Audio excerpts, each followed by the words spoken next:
بسم الله الرحمن الرحيم. ومن أحسن قولا ممن دعا إلى الله وعمل صالحا وقال إنني من المسلمين.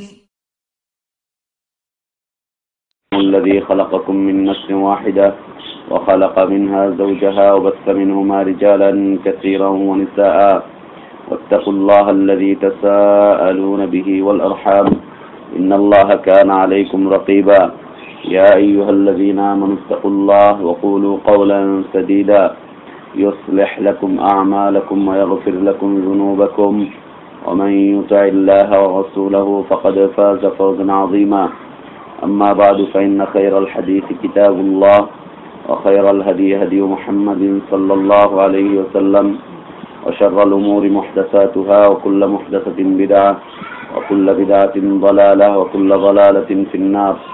أعوذ بالله من الشيطان الرجيم. بسم الله الرحمن الرحيم. ألم تر إلى الذين يزعمون أنهم آمنوا بما أنزل إليك وما أنزل من قبلك يريدون أن يتحاكموا إلى الطاغوت وقد أمروا أن يكفروا به ويريد الشيطان أن يضلهم ضلالا بعيدا وإذا قيل لهم تعالوا إلى ما أنزل الله وإلى الرسول رأيت المنافقين يصدون عنك صدودا فكيف إذا أصابتهم مصيبة بما قدمت أيديهم ثم جاءوك يحلفون بالله إن أردنا إلا إحسانا وتوفيقا أولئك الذين يعلم الله ما في قلوبهم فأعرض عنهم وعظهم وقل لهم في أنفسهم قولا بليغا وقال سبحانه ولا تفسدوا في الأرض بعد إصلاحها وقال سبحانه وإذا قيل لهم لا تفسدوا في الأرض قالوا إنما نحن مصلحون.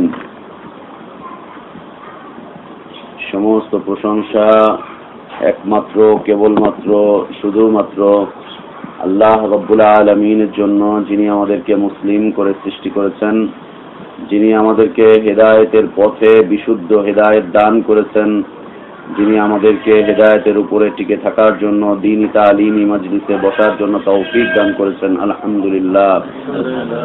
অসংখ্য অগণিত সালাত ও সালাম আমাদের প্রিয় নবী, প্রিয় রাসূল, প্রিয় ইমাম, প্রিয় আদর্শ ব্যক্তিত্ব, একমাত্র আদর্শ কেন্দ্রীয় ব্যক্তিত্ব মুহাম্মদুর রাসূলুল্লাহ সাল্লাল্লাহু আলাইহি ওয়াসাল্লামের প্রতি। আল্লাহ সুবহানাহু ওয়া তাআলা যাকে কল্যাণের আধার করে বিশ্ব মানবতার জন্য মুক্তির দূত করে পাঠিয়েছিলেন, যার আদর্শের বাস্তবায়ন করা প্রত্যেক জাতি, ধর্ম, বর্ণ নির্বিশেষে সকল শ্রেণী পেশার মানুষের জন্য ফরজ করে দিয়েছেন, যদিও তারা বিভিন্ন দল, মত, পথ, তরিকা, ইজম, বিভিন্ন দিক বিদিক ছোটাছুটি করে নিজেরাই নিজেদেরকে ক্ষতিগ্রস্ত করে তুলছে। সেই আদর্শ দায়ী, আদর্শ ইমাম, আদর্শ নবী, আদর্শ রসুল, আদর্শ ব্যক্তিত্বের প্রতি সালাত ও সালাম, যার আদর্শের বাস্তবায়নের মধ্যেই রয়েছে মানুষের হিদায়েত, যার আদর্শের বাস্তবায়নের মধ্যেই রয়েছে মানুষের ইহকালীন কল্যাণ এবং পরকালীন নাজাত, যার আদর্শের বাস্তবায়নের মধ্যেই পৃথিবী ফিরে পাবে মানবতা, সেই রাসূলের প্রতি সালাত ও সালাম। اللهم صل على محمد وعلى آل محمد كما صليت على إبراهيم وعلى آل إبراهيم إنك حميد مجيد. اللهم بارك على محمد وعلى آل محمد كما باركت على إبراهيم وعلى آل إبراهيم إنك حميد مجيد.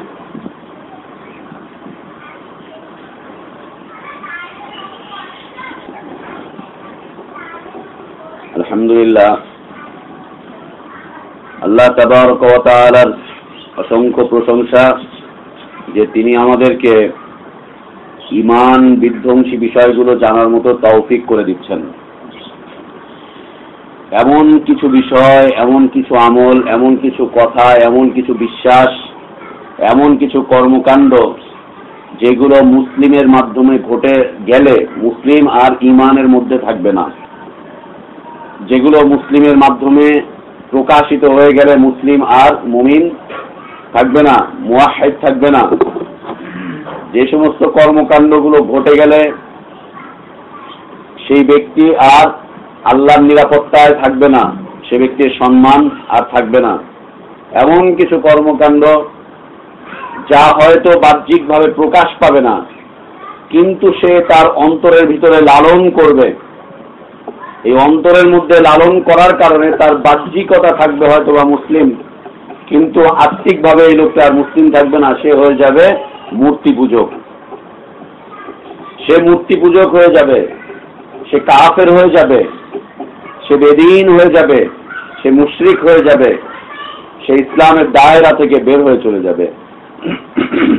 এমন কিছু আমাল, এমন কিছু ইতিকাদ থাকার কারণে,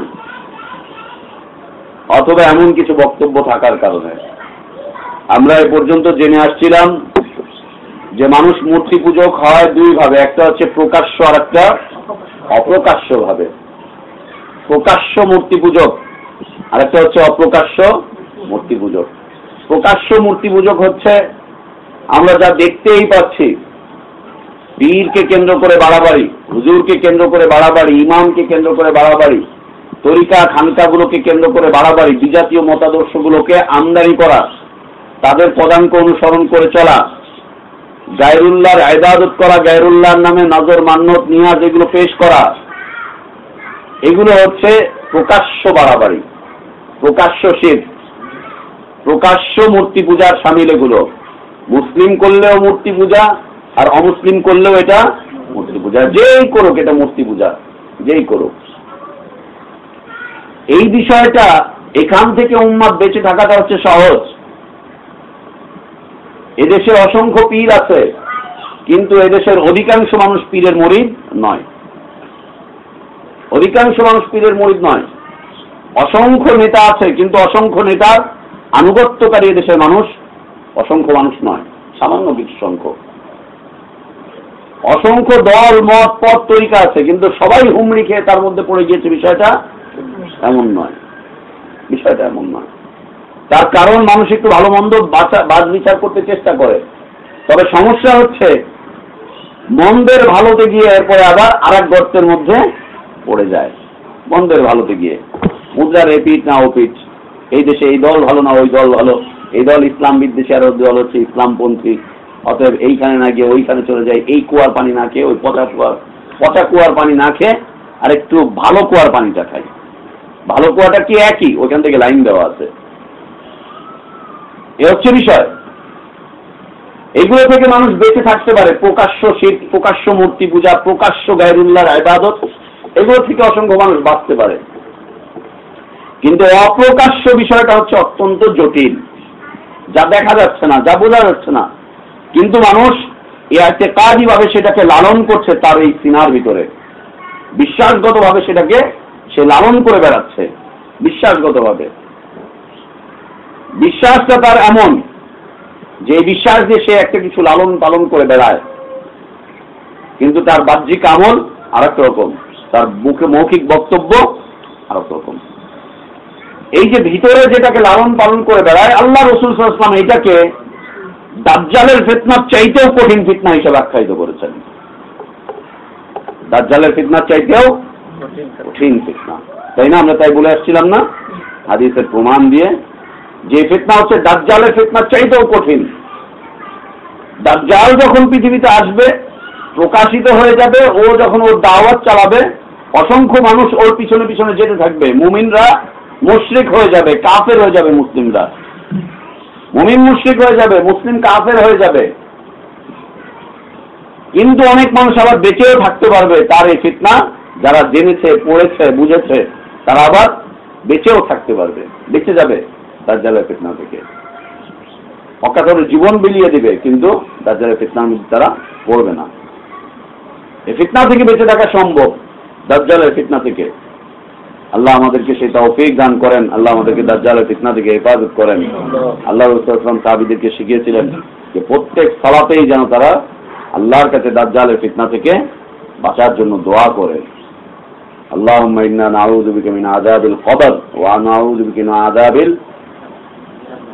জাহান্নাম ওয়া নাউযু বিকা মিন ফিতনাতিল মাহইয়া ওয়াল মামাত ওয়া নাউযু বিকা মিন ফিতনাতিল মাসিহিদ দাজ্জাল। মাসিহ দাজ্জালের ফিতনা থেকে বেঁচে থাকতে চাই। আল্লাহ আমাদেরকে দাজ্জালের ফিতনা থেকে হেফাজত করেন, আমিন।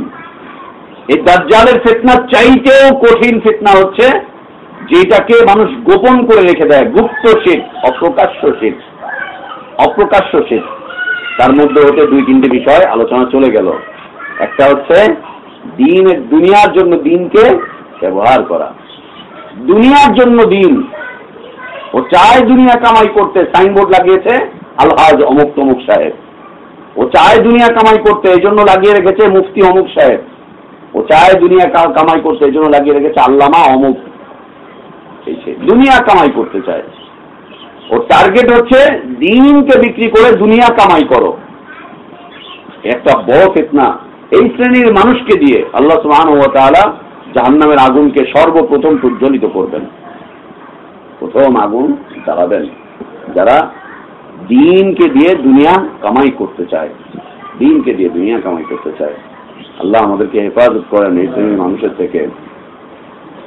দ্বিতীয় বিষয় হচ্ছে যারা আল্লাহকে বাদ দিয়ে অন্য কোন জায়গা থেকে হারাম অথবা হালালের বিধান নিতে চায়, হারাম অথবা হালালের বিধান যারা নিতে চায়, অথবা আল্লাহর কৃত হারামকে অন্য কেউ যদি হালাল করে দেয় সেখান থেকে নিতে চায়, আল্লাহর কৃত হালালকে অন্য কেউ যদি হারাম করে দেয় সেখান থেকে নিতে চায়। আল্লাহর বিধানকে যারা পরিবর্তন করে ফেলতে চায়, এটা মৌখিক ভাবে চায় না, প্রকাশ করে না, কিন্তু অন্তর দিয়ে তারা এটা বাস্তবায়ন করে, বলে যায় অন্তর দিয়ে বাস্তবায়ন করে। অনেকগুলো উদাহরণ আমরা পেশ করেছিলাম। এই ফিতনা দাজ্জালের ফিতনা চাইতেও কঠিন, ফিতনা দাজ্জালের ফিতনা চাইতেও কঠিন। হয়তো বা সে দাজ্জালকে পেল না, দাজ্জাল আসলো না তার সামনে। যুগ যুগ ধরে মনে করেন আলহামদুলিল্লাহ দুনিয়া শুরু হওয়ার পর থেকে নিয়ে এখন পর্যন্ত দাজ্জাল প্রকাশিত হয়নি। আল্লাহ তাআলা তাকে যে কোনো একটা জায়গায় রেখে দিয়েছেন, বন্দী অবস্থায় সে আছে। কোন একটা পাহাড়ের ইয়েতে সে আছে বন্দী অবস্থায়, শিকল বাঁধা অবস্থায়। আল্লাহ ইসলাম তার যে বর্ণনা দিয়েছেন। মুসলিমরা আবার এটাকে অস্বীকার করে ফেলেছে, দাজ্জালকে অস্বীকার করেছে মুসলিমরা, তা জানা আছে আপনাদের? দাজ্জালের বিষয়টা আল্লাহ রাসূল সাল্লাল্লাহু আলাইহি ওয়াসাল্লাম একদিন সাহাবীদের সামনে বসে বলছেন যে দাজ্জাল এমন হবে, এমন হবে, দাজ্জাল এই এই ফিতনা ছড়াবে, দাজ্জাল যখন আসবে তখন এই এই কাজগুলো করবে।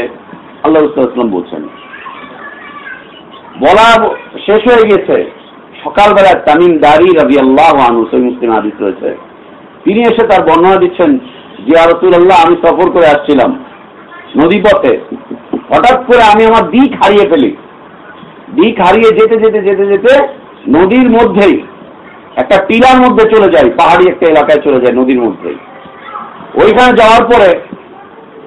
যাওয়ার পরে আমি আমার দিক হারিয়ে যখন বিভিন্ন দিকে দৌড়াদৌড়ি করছি, ছুটোছুটি করছি, তখন একটা চিপার মধ্যে যখন চলে গেলাম, টিলার মধ্যে যখন চলে গেলাম, যাওয়ার পরে আমাকে একজন ব্যক্তি ধরে নিয়ে আরেকজন ব্যক্তির কাছে গেল। কথা শুনেন, আমাকে ধরে নিয়ে একজন ব্যক্তির কাছে যাওয়া হলো, ধরে নিয়ে যাওয়া হলো। তার একজন চর, তার একজন দেহরক্ষী বা তার একজন সিকিউরিটি আমাকে ধরে নিয়ে গেল আমার নৌকা সহ। নিয়ে যাওয়ার পর আমাকে যার কাছে নিয়ে গেল, আমি সেখানে গিয়ে দেখলাম যে একজন বিশাল আকৃতির মানুষ, পুরো শরীর লোম দিয়ে ভরা, বড় বড় নখ, শিকল দিয়ে তাকে এভাবে বেঁধে রাখা হয়েছে, শিকল দিয়ে তাকে বেঁধে রাখা হয়েছে। আমাকে তার কাছে নিয়ে যাওয়া হলো। নিয়ে যাওয়ার পরে সে আমাকে কয়েকটা প্রশ্ন করলো, আমি কোত্থেকে এসেছি, আমি আমার এলাকা বললাম। তারপরে জিজ্ঞেস করলো মদিনাতে কি আনসারদের রসুল এসেছে, মদিনাতে কি রসুল এসেছে, আরবদের রসুল এসেছে? আমি বললাম হ্যাঁ। তারপরে সে আমাকে বলল, জিজ্ঞেস করলো রসুলকে এই আদেশ করছে? হ্যাঁ। রসুলকে কি তার এলাকার মানুষরা বের করে দিচ্ছে? হ্যাঁ। তাকে কি এখন জাতি মেনে নিচ্ছে? বলছে হ্যাঁ, তাকে জাতি মেনে নিচ্ছে। তখন বলছে হ্যাঁ, দেখো যে তার আনুগত্য করবে সে নাজাত পেয়ে যাবে। কে বলছে এই কথা? যে তার আনুগত্য করবে, এই রাসূলের যে আনুগত্য করবে, তার ডাকে যে সাড়া দিবে এবং তার কথার যে ব্যক্তি মেনে নিবে সে নাজাত পেয়ে যাবে। আর যে তার কথার বিপরীত করবে তার জন্য সমস্যা আছে। এবং বলে দিল সে যে খুব তাড়াতাড়ি আমি এখান থেকে বের হয়ে আসবো, খুব তাড়াতাড়ি আমি এখান থেকে বের হয়ে আসবো, আমাকে ছেড়ে দেওয়া হবে খুব তাড়াতাড়ি। এই বলার পরে তামিম দারি রাদিয়াল্লাহু আনহুকে ছেড়ে দেওয়া হলো। তিনি চলে আসলেন, এসে আল্লাহ রাসূল সাল্লাল্লাহু আলাইহি ওয়াসাল্লামের কাছে বলছেন যে রাসূলুল্লাহ এমন ঘটনা ঘটেছে। রাসূলুল্লাহ মুস্কি হাসি দিলেন, হেসে সত্যায়ন করলেন যে তুমি দাজ্জালকে দেখে এসেছ। পৃথিবীর একক ব্যক্তিত্ব যিনি দাজ্জালকে দেখেছিলেন তামিম দারি রাদিয়াল্লাহু আনহু, অত্যন্ত মর্যাদাবান একজন সাহাবী। এই দাজ্জাল আল্লাহ রাসূল সাল্লাল্লাহু আলাইহি ওয়াসাল্লাম কিয়ামতের বড় বড় আলামতের মধ্যে হতে এটা একটা আলামত বর্ণনা করেছেন যে দাজ্জালের নুজুল হবে, দাজ্জাল চলে আসবে, দাজ্জাল আসবে, পৃথিবীতে ফিতনা ফাসাদ সৃষ্টি করবে, মানুষের ঈমানটাকে সে হরণ করে নিয়ে যাবে, সে পৃথিবীতে অনেক কারামত দেখাবে। কোন পীর যে কারামত দেখাতে পারেনি, দাজ্জাল এসে সেই কারামত দেখাবে। ওই কারামত দেখে মানুষ ছুটে চলে যাবে। এখন কিছু সংখ্যক মানুষ আছে না, পীর ধরে কি দেখে অমুক পীরের কোন কারামত আছে কিনা, কারামত থাকলে বলেন, কারামত থাকলে আপনি বলেন না। তো এই দাজ্জালের বিষয়গুলো আল্লাহ রাসূল সাল্লাল্লাহু আলাইহি ওয়াসাল্লাম অসংখ্য হাদিস রয়েছে, অনেকগুলো হাদিস রয়েছে, কিন্তু ভারতবর্ষের একজন মুফাসসিরে কোরআন, ইসলামী আন্দোলনের অগ্রপথিক, এদেশের ইসলামী আন্দোলনের রেনেসা, তিনি তার তাফসীরে এবং তার মাসাইলের উত্তরে বলছেন দাজ্জাল বলতে কিছু নেই, দাজ্জাল বলতে কিছু নেই। তাহলে এটা রসুল বলেছেন, এটা অযৌক্তিক কথা। রসুলের হাদিস মানার জন্য তিনি মানদণ্ড পেশ করছেন যে আপনার বিবেক যেটাকে সত্যি বলবে সেটাই সত্যি, বিবেক যেটাকে সত্যি বলবে না সেটা সত্যি নয়, বিবেক যেটাকে মেনে নিবে সেটাকেই আপনি মেনে নেবেন, বিবেক যেটাকে মানবে না সেটা আপনি মানবেন না। তিনি বলছেন যে আমার বিবেক এটা মানে না। কেন? তার কারণ হচ্ছে যদি দাজ্জাল বলতে কিছু থাকতো তাহলে বিজ্ঞানের উৎকর্ষতা এত বেশি পৌঁছে গিয়েছে, 5000 7000 ফিট মাটির নিচে কি আছে সব বের করে আনছে। বিজ্ঞান এখন মহাশূন্যে চলে যাচ্ছে, বিজ্ঞান এখন চাঁদে চলে যাচ্ছে, কোথায় কোথায় যাচ্ছে আল্লাহ ভালো জানে। চা দেখে তার ভিতরে প্রবেশ করে বলছে চাঁদে চলে এসেছে। তো বিজ্ঞান এখন এত এত জায়গায় সবগুলো জায়গায় প্রবেশ করছে, সবগুলো জায়গায় যাচ্ছে, বের করে আনছে। দাজ্জাল যদি থাকতো তাহলে পৃথিবীর এই বিজ্ঞানীদের কাছে ধরা পড়ে যেত, বিজ্ঞানীদের কাছে ধরা পড়ে যেত। ও মাটির নিচে কি আছে তা বের করে আনছে, আর দাজ্জাল একটা দ্বীপের মধ্যে আটকানো আছে, এটা কেউ দেখতে পাবেন, এটা হয় নাকি? আটলান্টিকে অসংখ্য গভীরে কি আছে তাও বের করে আনছে, কিন্তু এটা হয় নাকি? তিনি বলছেন যে আমার বিবেক আমাকে চালনা করে বেড়াচ্ছে, আমি এটা মানতেই পারছি না। কেসে সৈয়দ আউলারা মওদুদি, আউলারা মওদুদি সাহেব জামাত ইসলামের প্রতিষ্ঠাতা, অসংখ্য হাদিসকে অস্বীকারী, অসংখ্য হাদিস। আল্লাহর আরশ বহন করে আছে 8 জন ফেরেশতা, সে বলছে অসম্ভব। সূরা হাক্কারা আয়াত ওয়াহমিলু আরশা রাব্বিকা ফাওকাহুম ইয়াওমাইযিন সামানিয়া, সে বলছে অসম্ভব। আল্লাহ প্রথম আসমানে প্রতি রাতে নেমে আসেন, এসে বান্দাকে ডাকতে থাকেন, বলছে এটা অসম্ভব, আল্লাহ নেমে আসতে পারেন না, আল্লাহ ওখানেই থাকেন। এক আকীদায় পেশ করছে আল্লাহ সর্বত্র বিরাজমান, আবার বলছে যে না আল্লাহ ওখানেই থাকেন, আল্লাহ নেমে আসতে পারে না। সর্বত্র বিরাজমান আকীদা পেশ করলে তো আসতেই হবে, প্রথম কাছে দুনিয়াতে আসতেই হবে। একদিকে আকীদা পেশ করে সর্বত্র বিরাজমান, আর একদিকে বলছে যে না উনি প্রথম কাছে আসতে পারেন না। অনেক কিছুকে অস্বীকার করেছেন। সূরা ইখলাসের তাফসীর লিখতে গিয়ে বলছেন যে সূরা ইখলাস এই প্রমাণ বহন করে না যে কোনো কবরওয়ালা মাজারওয়ালার কাছে গিয়ে চাওয়া যাবে না, কবরওয়ালার কাছে চাওয়া যাবে। ইয়াকা না'বুদু ওয়া ইয়াকা নাস্তাঈন তাফসীর লিখতে গিয়ে বলছেন গায়রুল্লাহর কাছে চাওয়াটা এটাও ইবাদতের মতোই, এতে সমস্যার কিছু নেই, মুমিনের ইবাদত বিলকুল নষ্ট হবে না। তো এই দাজ্জালের ফিতনার চাইতেও ভয়াবহ ফিতনা হবে মানুষ যখন হারামকে হালালে তাবদীল করে ফেলবে, পরিবর্তন করে ফেলবে, গায়রুল্লাহ থেকে হালালের বিধান নেবে অথবা হারামের বিধান নেবে গায়রুল্লাহ থেকে। গায়রুল্লাহ থেকে যখন এগুলো নেবে, এটা এই দাজ্জালের ফিতনার চাইতেও ভয়াবহ ফিতনা হবে, এটা ভয়াবহ ফিতনা। এটা আজকে তার ধারাবাহিক আরেকটি আলোচনা, হুকুম বিগাইরি মা আনজালাল্লাহ, আল্লাহ যা অবতীর্ণ করেননি, আল্লাহ যা অবতীর্ণ করেননি সেই ধরনের কোন বিধান দিয়ে বিচার ফয়সালা করা। আল্লাহ যা অবতীর্ণ করেননি এই ধরনের কোন বিধান দিয়ে বিচার ফয়সালা করা অথবা বিচার কামনা করা। বিচার ফয়সালা কে করে? বিচারকরা করে, অথবা মন্ত্রী করে, অথবা প্রশাসনের লোকজনরা করে। বিচার ফয়সালা করবে অথবা কেউ বিচার কামনা করবে, কিসের মাধ্যমে? আল্লাহ যা অবতীর্ণ করেননি তার মাধ্যমে, ওয়াহী ছাড়া। ওয়াহী ছাড়া, ওয়াহী ব্যতীত মানব রচিত আইন কানুন বিধান দিয়ে যে ব্যক্তি বিচার ফয়সালা করবে অথবা বিচার ফয়সালা কামনা করবে, এই ব্যক্তি মূর্তি পূজক, ও মূর্তি পূজক, ও অগ্নি পূজক, ও গায়রুল্লাহর ইবাদত করে, ও তো হচ্ছে তাগুত। হচ্ছে তাগুত। তাগুতের অনেক ব্যাখ্যা আছে, তাই না? হ্যাঁ, ব্যাখ্যা নিয়ে আসবো ইনশাআল্লাহ। তাগুত সে। তো আল্লাহ যা অবতীর্ণ করেননি, আল্লাহ যা অবতীর্ণ করেননি মানে ওয়াহী যা না নয়, ওয়াহী ছাড়া অন্য কোন আইন কানুন বিধান দিয়ে বিচার ফয়সালা করা অথবা বিচার ফয়সালা কামনা করা, যে কোনো বিষয় হতে পারে। আপনার ব্যক্তি জীবনের কোনো ফয়সালা, পারিবারিক জীবনের কোনো ফয়সালা, আপনার সমাজ জীবনের কোনো ফয়সালা, অর্থনৈতিক কোনো ফয়সালা, আপনার রাজনৈতিক কোনো ফয়সালা, আপনার রাষ্ট্রীয় জীবনের কোনো ফয়সালা, আন্তর্জাতিক কোনো জীবনের ফয়সালা, যে কোনো ফয়সালাই হোক না কেন, যদি মুসলিম দাবি করতে হয়, মুমিন দাবি করতে হয়, ইমানদার দাবি করতে হয়, ইমানের উপরে টিকে থাকতে হয়, ইমানের উপরে তার দাবিটা যদি চলে আসে, তাহলে তাকে অবশ্যই আল্লাহর দেওয়া আইন কানুন বিধান দিয়ে বিচার ফয়সালা করতে হবে এবং নিতে হবে। করতে হবে, নিতেও হবে। যদি না করে, না নেয়, যদি না কামনা করে, সে ব্যক্তি মুক্তি সুযোগ হয়ে যাবে অন্তর্গতভাবে। আপনি কি কামনা করছেন সেটা আপনার হাত পা দিয়ে দেখা যাবে? দেখা যাবে না। যা কামনা করছেন তা আপনার অন্তরে লালিত হবে। যখন বাস্তবায়ন করে ফেলবেন তখন দেখা যাবে যে কি কামনা করেছিল। এর কয়েকটি অবস্থা আল্লাহ সুবহানাহু ওয়া তাআলা বলেন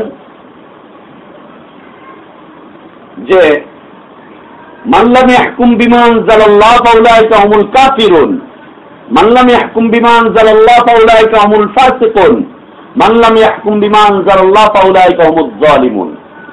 এক সিরিয়াল দিয়ে তিনটা বর্ণনা করেছেন। একটা হচ্ছে কাফের, একটা ফাসিক আর একটা জালেম। আল্লাহ যেহেতু তিনটা ক্যাটাগরি একসাথে বর্ণনা করে দিয়েছেন, অবশ্যই তিনটার অর্থ হচ্ছে তিন রকম। তিনটার অর্থ হচ্ছে তিন রকম। কেউ যদি আল্লাহর আইন কানুন বিচার ফয়সালা, আল্লাহর আইন কানুন দিয়ে, আল্লাহর দেওয়া বিধান দিয়ে বিচার আইন কানুন ফয়সালা না করে, তাহলে সে কাফের হয়ে যাবে 1 নম্বর। যদি না করে তাহলে সে জালেম হয়ে যাবে 2 নম্বর। যদি না করে আল্লাহর বিধান দিয়ে বিচার ফয়সালা, তাহলে সে ফাসিক হয়ে যাবে 3 নম্বর। ফাসিক অর্থ হচ্ছে পাপাচারী, জালেম অর্থ হচ্ছে অত্যাচারী, আর কাফের অর্থ হচ্ছে অস্বীকারী। কাফের হচ্ছে অস্বীকারী, ফাসিক হচ্ছে পাপাচারী, আর জালেম হচ্ছে অত্যাচারী। এই তিনটাকে এক ক্যাটাগরিতে নিয়ে চলে এসেছে এই দেশের কিছু ইসলামী বুদ্ধিজীবীগণ, যারা বুদ্ধি বিক্রি করে খায়। তারা এই কাজটা করে ফেলেছিল যে তিনটাই এক। যে ফাসিক সে অবশ্যই কাফের, যে জালেম সে অবশ্যই কাফের, আর যে কাফের সে অবশ্যই জালেম, যে কাফের সে অবশ্যই ফাসিক। না, এই বিধান আপনি আমি দিতে পারবো না। যদি কাফেরই ফাসিক হতো, ফাসিকই জালেম হতো, জালেমই আবার কাফের হতো, তাহলে আল্লাহ তাআলা একসাথে এগুলোর বর্ণনা করতেন না। এইভাবে বর্ণনা আল্লাহ সুবহানাহু ওয়া তাআলা দিতেন না। তারা একটা যুক্তি পেশ করেছে যে জালেম, আল্লাহ সুবহানাহু ওয়া তাআলা কোরআনুল কারীমে মুশরিককে জালেম হিসাবে আখ্যায়িত করেছেন, যে যে ব্যক্তি মুশরিক সে অবশ্যই জালেম, আর সবচেয়ে বড় জুলুম হচ্ছে শিরক। এই ব্যাখ্যা করে এখানে জালেমের অর্থ করা হয়েছে মুশরিক। তাদের যুক্তির ব্যাখ্যা। আল্লাহ সুবহানাহু ওয়া তাআলা কোরআনের অন্য আয়াতে কাফেরকে ফাসিক হিসাবে উল্লেখ করেছেন, অতএব এই ফাসিক হচ্ছে কাফের। এই বলে কিছু লিফলেট বিলি করে তারপরে কিছু ডিব্বার মাধ্যমে ধিমধাম করে এই জাতিকে তাওহীদের দাওয়াত দিয়ে দিল, আওয়াজ করে যে দেখো আল্লাহ তাওহীদ বোঝো, আল্লাহ তাওহীদ হচ্ছে ধিম, আল্লাহ তাওহীদ বোঝো, আল্লাহ তাওহীদ হচ্ছে ধুম করে আওয়াজ করবে, সারা দেশে একসাথে করবে। এটা হচ্ছে আল্লাহ তাওহীদ, তাওহীদের দাওয়াত। না, বিষয়টা এমন নয়। বিষয়টা হচ্ছে কেউ যদি ইচ্ছাকৃত ভাবে জেনে বুঝে ইচ্ছাকৃতভাবে জেনে বুঝে নিজে পছন্দ করে গায়রুল্লাহ থেকে বিচার আইন বিচার কানুন ফয়সালা নিতে যায় এবং করে, তাহলে সে কাফের হয়ে যাবে। এবং সে যদি মনে করে যে আল্লাহর বিধান হচ্ছে অনেক পুরাতন, কেউ যদি মনে করে যে আল্লাহর বিধান হচ্ছে অনেক পুরাতন, 1400 বছর আগের আসা, এই যুগে এটা হচ্ছে অচল, এই যুগে এটা হচ্ছে অচল, আল্লাহ রাসূল সাল্লাল্লাহু আলাইহি ওয়াসাল্লাম বিজ্ঞানের যুগে আসেননি, কম্পিউটার সায়েন্সের যুগে আসেননি, এই টেকনোলজির যুগে আল্লাহ রাসূল সাল্লাল্লাহু আলাইহি ওয়াসাল্লাম আসেননি, আর এখন তো ডিজিটাল যুগ চলছে, এই যুগে তো রাসূল সাল্লাল্লাহু আলাইহি ওয়াসাল্লাম আসেননি। অতএব এই যুগের ফয়সালা কি করে কোরআন হাদিস থেকে আসতে পারে? না, ওটা চলবে না। তাহলে সে কি হয়ে যাবে? কাফের হয়ে যাবে।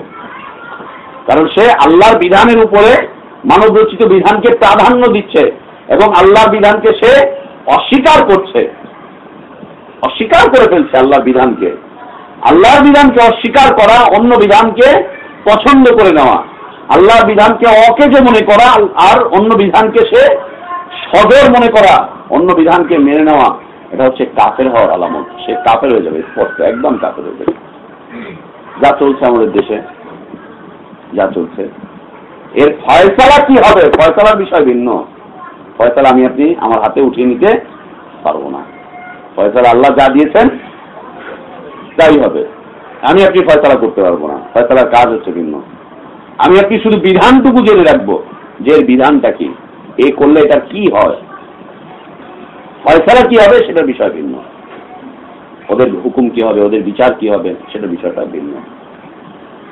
2 নম্বর বিষয়, কেউ যদি মনে করছে না যে আল্লাহর বিধান অকেজো, মনে করছে না যে আল্লাহর বিধান অকেজো, মনে করে যে হ্যাঁ আল্লাহর বিধান চলে, কিন্তু এই বিধানটা ছাড়াও আমাদের চলা অসম্ভব, মানব রচিত বিধান ছাড়া আমাদের চলা অসম্ভব।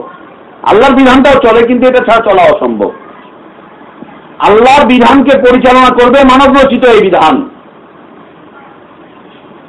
যেমন সূরা বাকারার এই আয়াতের তাফসীর করা হয়েছে, বিভ্রান্তকর তাফসীর, ইয ক্বালা রাব্বুকা লিল মালায়েকাতি ইন্নী জাইলুন ফিল আরদি খলিফা। আল্লাহ তাআলা পৃথিবীতে খলিফা সৃষ্টি করতে যাচ্ছেন। তাহলে আল্লাহর আইন কানুন বিধানকে কারা পরিচালিত করবে? খলিফারা। খলিফাকে যখন আল্লাহর আইন কানুন বিধান পরিচালনা করতে হবে, তাহলে তো খলিফা হচ্ছে আল্লাহর আইন কানুন বিধানের পরিচালনাকারী। এই পরিচালনাকারীর আলাদা একটা এখতিয়ার থাকে, তাই সে চাইলে কিছু এখানে ঢুকাতে পারে, ঢুকিয়ে দিয়ে সে পরিচালনা করতে পারে। হচ্ছে তাফসীর এই দেশে, লা ইলাহা ইল্লাল্লাহ। তা চলবে না। আল্লাহর আইন কানুন বিধান হচ্ছে আপনার উপরে আমানত, এই আমানতের বাস্তবায়ন করবেন আপনি, যেভাবে আছে ঠিক সেইভাবে বাস্তবায়ন করতে হবে, অন্য কোনো ভাবে না। তো মনে করছে না যে আল্লাহর আইন কানুন বিধানের চাইতে এটা উত্তম, এটা এই সেই কিছু, এগুলো মনে করছে না, কিন্তু এটাকে ছাড়ছেও না। সে মনে করছে যে না, ওইটার সাথে আমার এটাও দরকার, ওটার সাথে এটাও দরকার, ওটাও চলবে এটাও চলবে। আল্লাহ সুবহানাহু ওয়া তাআলা এদের ব্যাপারে বলছেন, আফাতুমিনুনা বিবাদিল কিতাব ওয়া তাকফুরুনা বিবাদ। তোমরা কিতাবের কিছুটা মানবে, কিছুটা অস্বীকার করবে। না না না, মেনে নিচ্ছে কোরআন, কিন্তু বাস্তবে গিয়ে সমস্যা সৃষ্টি করছে। এরা জালেম হয়ে যাবে, এরা জালেম হয়ে যাবে, একদম জালেম। আর এই জালিম হয়ে যাবে হচ্ছে ও কথায় বার্তায় সোজা চলে যায় কোর্টে, কথাবার্তা নেই সোজা চলে যায় থানায়, কথাবার্তা নেই সোজা চলে যায় গায়রুল্লাহর কাছে বিচার ফয়সালা দিতে। গত কয়েকদিন আগে একটা লিফলেট পেলাম, খুলনা থেকে একজন মুফতি সাহেব লিফলেটটা ছেড়েছেন। খুলনা থেকে একজন মুফতি সাহেব, নাম নিলাম না, চেঞ্জ হওয়া মুফতি, তিনি বলেন যে আমি কনভার্টেড মুসলিম। কনভার্টেড কি জিনিস, মুসলিম আবার কনভার্টেড হয় কিনা আমি বুঝতে পারি না। কনভার্টেড মুসলিম, ওই কনভার্টার আছে না, কনভার্টেড মুসলিম। কনভার্টেড মুসলিম কি, আগে হানাফি ছিলাম, এখন আহলে হাদিস হয়েছি, আমি হচ্ছে কনভার্টেড আহলে হাদিস, কনভার্টেড মুসলিম। তিনি অমুসলিম দেশের রাষ্ট্রদূতগুলোর কাছে, পৃথিবীর যে অমুসলিম দেশগুলো আছে তার যে রাষ্ট্রদূতগুলো এখানে আছে, সুইডেনের রাষ্ট্রদূত, ইংল্যান্ডের রাষ্ট্রদূত, আমেরিকার রাষ্ট্রদূত, এদের কাছে তিনি একটা স্মারকলিপি পাঠিয়েছেন এবং বাংলাদেশের প্রধানমন্ত্রীর কাছে, স্বরাষ্ট্রমন্ত্রীর কাছে, তারপরে হচ্ছে বিচারপতির কাছে, সুশীল সমাজের বিবেকের কাছে উনি স্মারকলিপি লিখে পাঠিয়েছেন কি আমাদের এই সম্প্রদায়কে আপনারা হেফাজতের জন্য আপনারা একটু কাজ করুন। আমরা এই দেশে তথাকথিত ধর্মান্ধ মৌলবীদের অত্যাচারে আমরা অতিষ্ঠ হয়ে পড়েছি। আমাদেরকে নিগৃহীত করা হচ্ছে, আমাদের উপরে সেই চাপ সৃষ্টি করা হচ্ছে। অতএব বিদেশি কূটনৈতিক মিশনদের কাছে তিনি আবেদন পাঠিয়েছেন, আপনারা আমাদের ব্যাপারে যথাযথ পদক্ষেপ নিন, আমরা যাতে শান্তির সাথে ধর্মকর্ম করতে পারি, শান্তির সাথে আল্লাহর ইবাদত করতে পারি। অতএব আপনারা কিছু পদক্ষেপ নেন, আমাদের জন্য কিছু কাজ করেন। সেই লিফলেট আমার কাছে এসছে খুলনা থেকে। দেখছেন আসলে কনভার্টারের ইসলাম কেমন হচ্ছে? কনভার্টার ইসলাম, কনভার্টার মুসলিম, কনভার্টার ইসলাম। অমুসলিমদের কাছে আবেদন করছে যাতে আমরা আল্লাহর ইবাদতটুকু নির্বিঘ্নে করতে পারি, ইসলাম মানতে পারি, এই সেই। আপনারা আমাদের জন্য পদক্ষেপ নেন, আমাদের জন্য আপনারা কিছু করেন, এটা ওটা সেটা। ইন্না লিল্লাহি ওয়া ইন্না ইলাইহি রাজিউন। কি এমন ঘটে গেল এই দেশে? কে তাদেরকে বের করে দিল? কে তাদেরকে বের করে দিল? কে বের করছে আমাদেরকে? এখন পর্যন্ত কে বের করছে? একটু বকাবাদ্য করে, মসজিদ থেকে গান বন্ধ করে বের করে দেয়, এতটুকুই। দেশ থেকে তো এখনো কেউ বের করে দেয়নি, বাড়িঘর এখনো জ্বালায়নি, এই সেই করছে না, এখনো হিজরতই করতে পারেনি, সে খুলনাতেই আছে। আন্তর্জাতিক সংঘ, জাতিসংঘ মিশনের কাছেও সে চিঠি করায়নি। কি একটা ঘটনা ঘটে গেল! এ হচ্ছে ফাসেক, এ হচ্ছে ওয়াজ করে বেড়ায়, এটা সেটা করে বেড়ায়, এ হচ্ছে ফাসেক। এরা আল্লাহর আইন কানুন বিধান দিয়ে আল্লাহর ইবাদত করতে চায় না, জীবনকে পরিচালনা করতে চাচ্ছে না। বুঝতে পেরেছি আমরা? হুকুম তিন ভাবেই রাখতে হবে, তিনটাকে একসাথে খিচুড়ি বানানো যাবে না, 14 মিশালি করে ইসলাম মানা যাবে না। যেটা যেভাবে আছে সেটাকে ঠিক সেইভাবে রেখে ইসলাম পালন করে যেতে হবে, পালন করে যেতে হবে। এখন বিষয় হচ্ছে যে এদের উপরে বিচার কার্য কে করবে? একজন মুসলিম হওয়ার পরে সে কাফের হয়ে যাচ্ছে, মানে মুরতাদ হয়ে যাচ্ছে। মুরতাদের শাস্তি আমরা সবাই জানি, তাকে হত্যা করে দিতে হবে, এতটুকু জানি। কিন্তু কে হত্যাকাণ্ড পরিচালনা করবে এটা জানি না। এটা জানি হচ্ছে আমির সাহেব করবে, হুজুর করবে, হ্যাঁ, অথবা 18 বছরের বালক, দাড়ি মোছ কিচ্ছু উঠে নেই, ওরা করবে, এটা ওরা এই কাজটা করবে, তাই না? এটা করবে হচ্ছে মুসলিম খলিফা। খলিফা এই কাজটি করবে। ইসলামের প্রত্যেকটা আইন কানুন বিধানের বাস্তবায়ন করবে হচ্ছে খলিফা। যতগুলো নীতিমালা রয়েছে, এই প্রশাসনিক নীতিমালা, ফৌজদারি আইন, এই আইন সেই আইন, এই আইনগুলো বাস্তবায়ন কে করবে?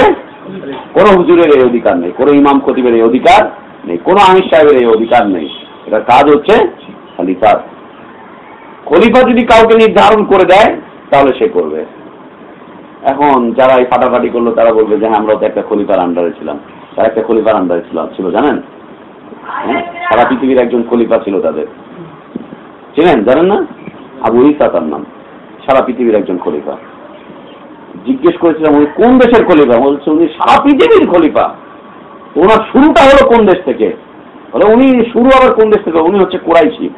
তাহলে উনি কি মক্কার খলিফা না মদিনার খলিফা না? তো বলছে না, উনি সারা পৃথিবীর খলিফা। তো দেশ কোনটা? বলছে উনি সারা দেশে ঘুরে ঘুরে বেড়ান। ওনার প্রশাসনিক কার্যক্রম কোথায় কিভাবে চলে? বলছে সারা পৃথিবীতে চলে। নির্ধারিত করেন কোন দেশের। ওমর ইবনুল খাত্তাব অর্ধেক পৃথিবীর ছিলেন, সীমানা ছিল না?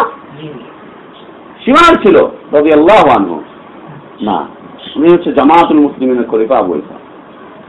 উনি যা বলতেন তাই হতো। মিরপুর ভাষণ থেকে উনি বিধান চালু করলেন যে সিগারেট খাবে তার শাস্তি হচ্ছে 80টা দোররা। ব্যাস, তাকে বেদ পিটা তো এলাকায় সিগারেট খাওয়া বন্ধ করলো। এলাকার সিঁড়ির দোকানগুলো বন্ধ করলো, দাওয়াত নাই কিন্তু সিঁড়ির দোকান আজকে থেকে বন্ধ বাই ফোর্স। তারপরে হচ্ছে এই এলাকা দিয়ে কোনো মহিলা মেকআপ ছাড়া যেতে পারবে না, যেই যাবে তার চেহারার মধ্যে দাগ লাগিয়ে দেবে, কালি লাগিয়ে দেবে। মেকআপ ছাড়া একটা মহিলা যাচ্ছে, আপনি গিয়ে সুন্দর করে গালটা ধরে লাগিয়ে দিচ্ছেন কালি, আপনি কি কাজ করছেন? কে বললো আপনাকে দেখতে? এরপর এক পর্যায়ে এখান থেকে চলে গেল। যাওয়ার সময় তার এই দেশে কে কে আমির আছে সবগুলো নাম বলে দিল। তারপর তাদেরকে কদিন আগে ঝুলিয়ে দিল দড়িতে সরকার। এই হচ্ছে খলিফা। খলিফা হুকুম করেছে, খলিফার হুকুম চলছে। খলিফার দেশ কোনটা? যুক্তি কি বলছে যে তিনি হচ্ছেন কুরাইশি। থাকেন কোথায়? তিনি থাকেন ইংল্যান্ডে। ওফ কি ইমান! কুরাইশি মুসলিম বিশ্বের নেতা, থাকেন হচ্ছেন ইংল্যান্ডে। আর কি আছে বলছে, তার ছোট ভাই হচ্ছে ইয়ামানের একজন গভর্নর। ছোট ভাই নাই ইয়ামানের গভর্নর, ওর একটা পাওয়ার আছে। তোমার কি? আপনার ছোট ভাই এই দেশের প্রেসিডেন্ট হচ্ছে, আপনি কি? আপনি তো কিছু না। এরা বিচার কার্য পরিচালনা করতে পারবে না। এটা কে করবে মনে রাখতে হবে, খুব মাথা পরিষ্কার করে। কে করবে এই কাজ? খলিফা করবে। যতক্ষণ পর্যন্ত খলিফা না হচ্ছে ততক্ষণ পর্যন্ত সবর করে যেতে হবে। যতক্ষণ পর্যন্ত খলিফা না হচ্ছে ততক্ষণ পর্যন্ত সবর করে যেতে হবে। বিচার আইন কারণ আপনি আপনার হাতে তুলে নিতে পারবেন না। না, তাহলে পৃথিবীতে ফাসাদ সৃষ্টি হয়ে যাবে। আজকে আমি বিচার নিব, কালকে উনি নিবে, পরশুদিন উনি নিবে, মহল্লায় মহল্লায় তখন দেখা যাবে জাতিগত দাঙ্গা শুরু হয়ে গিয়েছে, মসজিদগুলো বন্ধ হয়ে যাবে। দেখছেন না পাকিস্তানের অবস্থা এখন? মসজিদগুলোতে এখন জুমার সময় মুসল্লি খুঁজে পাওয়া যায় না, খতিবরাও আসে না ভয়। সবাই বিচার নিজের নিজের হাতে উঠিয়ে নিয়েছে। ছোট ছোট গোষ্ঠী নিজের হাতে বিচার উঠিয়ে নিয়ে এখন আর মসজিদগুলো শূন্য হয়ে গেছে। মানুষ আর দিন পালন করতে পারে না, মসজিদ সালাত পড়তে আসতে পারে না। এটা করা যাবে না। তো খুব বিচক্ষণতার সাথে দিন মানতে হবে। এ হচ্ছে হুকুম বেদাই মা আনজালাল্লাহ, আল্লাহ যা অবতীর্ণ করেননি তার বিষয়। যে আল্লাহর বিধানের চাইতে কেউ যদি অন্যের বিধানকে প্রাধান্য দেয়, আল্লাহর বিধানকে কেউ যদি অকেজো মনে করে, আল্লাহর বিধান এখন আর চলছে না, এর চাইতে ভালো বিধান কেউ দিতে পারে, এমন কিছু যদি কেউ মনে করে, সে কাফের হয়ে যাবে, কাফের মুরতাদ হয়ে যাবে, সে মুশরিক হয়ে যাবে, সে নফসের পূজারী হয়ে যাবে, নফসের পূজারী হয়ে যাবে। সে অনুসরণ করবে হচ্ছে তার হাওয়ার প্রবৃত্তির। আল্লাহ সুবহানাহু ওয়া তাআলা এদের কথা বলছেন, আলাম তারা ইলাল্লাযীনা ইয়াজআমুন আন্নাহুম আমানু বিমা উনজিলা ইলাইকা ওয়া মা উনজিলা মিন ক্বাবলিক। নবী আপনি কি দেখেন না, আলাম তারা আপনি কি দেখেন না, ইলাল্লাযীনা ইয়াজআমুন তাদের দিকে আপনি কি তাদেরকে দেখেন না, তাদেরকে জানেন না, যারা এই ধারণা পোষণ করে, যারা এই বিশ্বাস পোষণ করে, এই ধারণা পোষণ করে, আন্নাহুম আমানু যে তারা ঈমান এনেছে, বিমা উনজিলা ইলাইকা যা আপনার প্রতি অবতীর্ণ হয়েছে, মানে এই কোরআনের প্রতি তারা ঈমান এনেছে, ওয়া মা উনজিলা মিন ক্বাবলিকা এবং আপনার পূর্বে যে সমস্ত কিতাবগুলো অবতীর্ণ হয়েছিল সেই কিতাবগুলোর প্রতি তারা ঈমান এনেছে। এই ধারণা পোষণ করে, ঈমানের এরকম ধারণা তারা পোষণ করে, ঈমানের এইরকম ধারণা তারা পোষণ করে যে তারা আপনার প্রতি এবং আপনার পূর্ববর্তীদের প্রতি ঈমান এনেছিল, তাদের অন্তরের মধ্যে ঈমান আছে, এটা তাদের বিশ্বাস। কিন্তু তারা একটা কাজ করে, একটা কাজ তারা করে, বিশ্বাস করে যে তাদের অন্তরে ঈমান আছে, কিন্তু একটা কাজ করে। কাজটা কি? ইউরিদুন আন ইয়াতাহাকামু ইলা তাগুত, তারা তাদের বিচার ফয়সালাগুলো তাগুতের দরবার পর্যন্ত নিয়ে চলে যায়। তারা তাদের বিচার ফয়সালাগুলো তাগুতের দরবার পর্যন্ত নিয়ে যায়। তাগুত মানে কি? তাগুত মানে হচ্ছে এদেশের প্রধানমন্ত্রী অথবা সংসদ, তাই না? তাগুত, তাই না ভাই? ঠিক, এটাই ঠিক। তিন চোর গমচোর ওরা হচ্ছে তাগুত, এটাই ঠিক। এটা তাগুত না, তাগুতের পরিচয় ভিন্ন। তো এই মুমিনদের অবস্থা হচ্ছে ইউরিদুন আন ইয়াতাহাকামু ইলা তাগুত, তারা তাদের বিচার ফয়সালাগুলো নিয়ে যায় কার কাছে? তাগুতের কাছে। খালি শুনে রাখেন, তাগুতের কাছে নিয়ে যায় বিচার ফয়সালাগুলো। অকদ উমিরু আন ইয়াকফুরু বিহি, অথচ তাদেরকে আদেশ করা হয়েছিল যে তারা যেন তাগুতকে অস্বীকার করে। আয়াতুল কুরসিতে আমরা পড়েছি না, ফামান ইয়াকফুর বিত-তাগুত ওয়া ইউমিন বিল্লাহ, ঈমান আনার পূর্ব শর্ত হচ্ছে সকল প্রকার তাগুতকে অস্বীকার করো, তারপরে আল্লাহর প্রতি ঈমান আনো। আগে অস্বীকার, তারপরে হচ্ছে আল্লাহর প্রতি ঈমানের স্বীকৃতি। আল্লাহ বলছেন ওয়াকাদ উমিরু আন ইয়াকফুরু বিহি, অথচ তাদেরকে আদেশ করা হয়েছিল তারা যেন তাগুতকে অস্বীকার করে, পরিত্যাগ করে। ওয়া ইউরিদু শাইতানু আন ইউদিল্লাহুম দালালান বাঈদা, এই কারণে এই যে কাজটা করছে, আল্লাহর আইন কানুন বিধানকে ছেড়ে তাগুতের থেকে বিধান কানুন ফয়সালা নিচ্ছে, এই ইচ্ছা পোষণ করা, আল্লাহ বলছেন ওয়া ইউরিদু শাইতান, এটা হচ্ছে শয়তানের একটা ইরাদা, শয়তানের ইচ্ছা। শয়তান কি করবে? আন ইউদিল্লাহুম দালালান বাঈদা, মুমিনদেরকে অনেক দূরবর্তী গুমরাহির মধ্যে শয়তান ফেলে দিবে, অনেক দূরবর্তী গুমরাহির মধ্যে শয়তান ফেলে দিবে। আল্লাহ সুবহানাহু ওয়া তাআলা বলছেন ওয়াইদা কিলা লাহুম তাআলাউ ইলা মা আনজালাল্লাহ, এদের চরিত্র হচ্ছে এরকম। পরের আয়াত ওদের চরিত্র হচ্ছে এরকম, ইযা কিলা লাহুম, যখন তাদেরকে বলা হয় তাআলাউ ইলা মা আনজালাল্লাহ, আসো তোমরা আল্লাহ যা অবতীর্ণ করেছেন সেই দিকে, আল্লাহর ওয়াহির দিকে তোমরা চলে আসো, আল্লাহর বিধানের দিকে তোমরা চলে আসো, ওয়াইলার রাসূল, এবং রাসূলের বিধানের দিকে তোমরা চলে আসো। যখন তাদেরকে কথা বলা হয় কোরআন এবং সহিহ সুন্নাহ মেনে নাও, তখন তাদের চরিত্র তোমরা দেখবে রাআইতাল মুনাফিকিন, এই শ্রেণীর মুনাফিকদেরকে তোমরা দেখবে ইয়াসুদ্দুনা আনকা সুদুদা, তোমাকে তারা বড় ধরনের একটা পার্টিশন সৃষ্টি করে দিচ্ছে দিন মানার ক্ষেত্রে, আল্লাহ এবং তার রাসূলের কাছে যাওয়ার ক্ষেত্রে তারা তোমাদেরকে বাধা দিচ্ছে, আনকা সুদুদা ইয়াসুদ্দুন, তারা বাধা দিচ্ছে একেবারে খুব কঠিন ভাবে।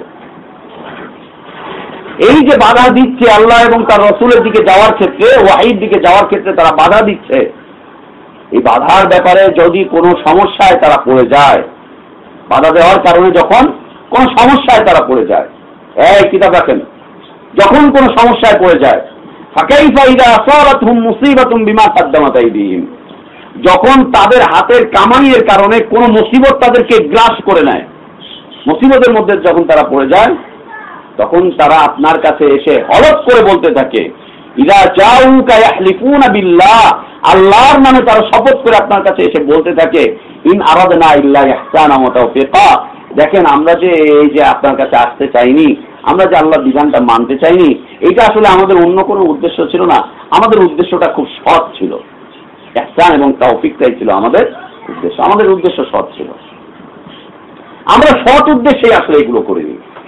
মসজিদগুলো পরিচালনা হচ্ছে গায়রুল্লাহর হুকুম দিয়ে, কমিটিদের কাছে জিজ্ঞেস করছে, আমরা তো কল্যাণই চাচ্ছি, ভালোর জন্যই করছি, সুদখোর মদখোর জেনাকারীদের থেকে টাকা নিয়ে আসছে, বেনামাজি থেকে টাকা নিয়ে মসজিদ তৈরি করছে, উদ্দেশ্য কি? উদ্দেশ্য হচ্ছে মুসল্লিরা যাতে আরামে এসির মধ্যে সালাত আদায় করতে পারে, কলিজাটা ঠান্ডা হয়ে যায়, উদ্দেশ্য তো ভালো, ইনারাদনা ইল্লা ইহসানা ওয়া তাওফিকা, আমাদের উদ্দেশ্য হচ্ছে সৎ, ভালো, সুন্দর, উত্তম, উত্তম ইচ্ছা আমাদের। ইসলামী আন্দোলন করছে গায়রুল্লাহর পথে, তাগুতের পথে ইসলামী আন্দোলন করছে, ইসলামী হুকুমতের বাস্তবায়ন, খেলাফত বাস্তবায়ন, এটা ওইটা জিজ্ঞেস করেন, বলছে আমাদের এই উদ্দেশ্য ভালো ভাই, উদ্দেশ্য ভালো, আমাদের পথটা ভিন্ন হতে পারে কিন্তু আমাদের উদ্দেশ্য ভালো, আমাদের ইখলাসে কোনো ত্রুটি নেই, কোনো ত্রুটি নেই, বাহ্যিকভাবে তাদের উদ্দেশ্য ভালো দেখা যাচ্ছে না, ইখলাসে কোনো ত্রুটি নেই, আমরা আল্লাহর আইন কানুন বিধান ফয়সালা করতে চাই, আল্লাহর আইন চাই, সৎ লোকের শাসন চাই, যোগ্য নেতা চাই, উদ্দেশ্য কত ভালো, পথটা যে অন্যের মানব রচিত পথ, বলছে তাতে কি হচ্ছে, এটা যুগ উপযোগী, ইসলাম হচ্ছে যুগপথ আন্দোলনের নাম, যুগোপযোগী, যুগপথ আন্দোলন করে ইসলামকে প্রতিষ্ঠা করতে হবে, যুগপথ আন্দোলন।